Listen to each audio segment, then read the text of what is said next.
Ẹ kú ìkàlẹ̀ nílé lóko lẹ́yìn odi níbikíbi tí ọwọ́jà ètò yìí bá fẹ́ dé.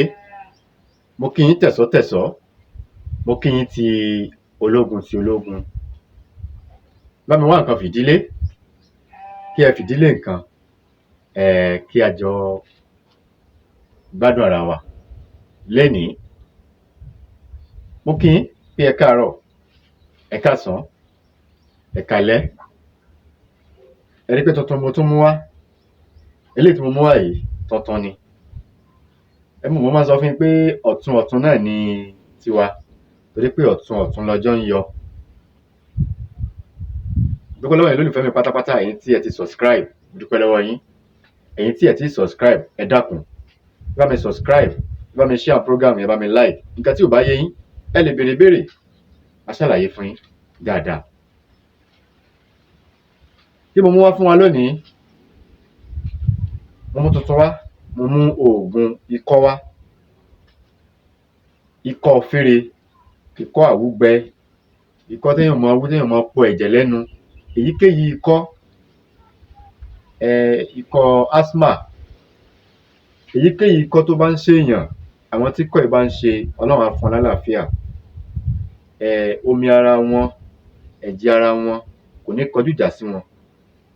Àwa tí ò ṣe, Ọlọ́run ò ní jẹ́ kó ṣe wá o.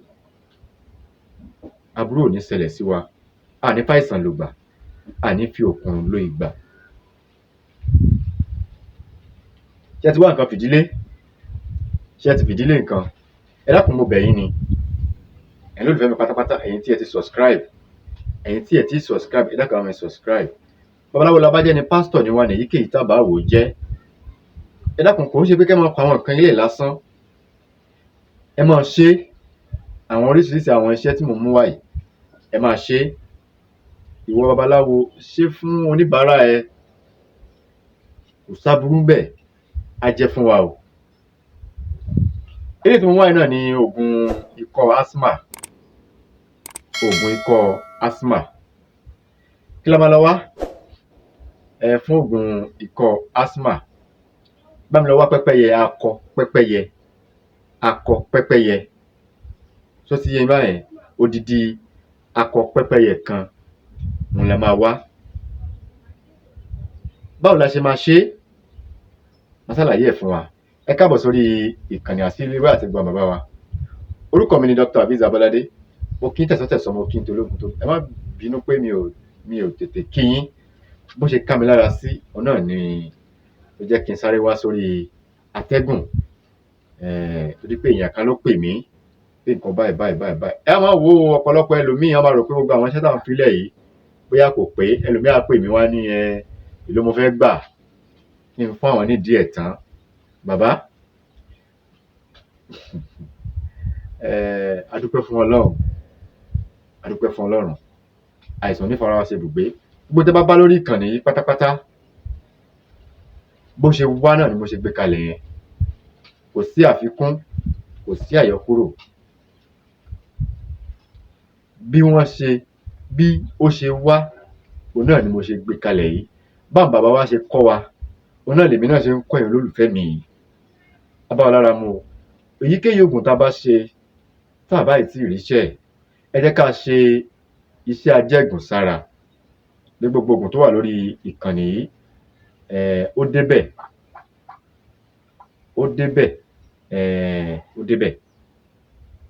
Ẹ̀yin tí ẹ ti confirm àwọn iṣẹ́ tí mo fi kalẹ̀, tẹ́ ń dúpẹ́ lọ́wọ́ mi, ẹ má dúpẹ́ lọ́wọ́ mi.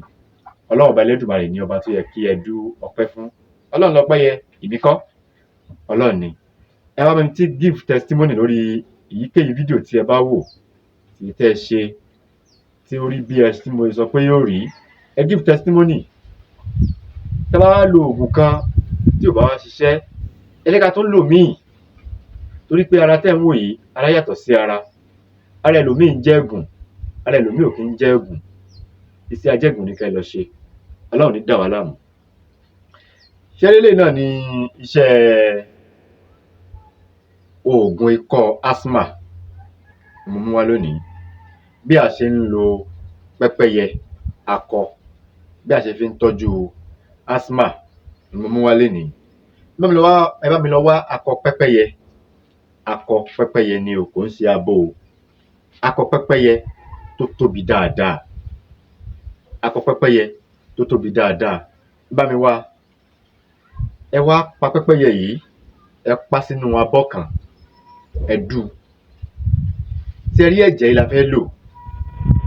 Tó bá wù yín, pẹ́pẹ́yẹ yìí a máa ń jẹ o. Ẹni tí kọ́ ìbá ń ṣe nìkan ni ò láǹfààní àti jẹ nínú pẹ́pẹ́yẹ yìí. Tẹ́ bá pa ẹ jẹ, kò sáburú bí kéèyàn jẹ, kì í ràn o.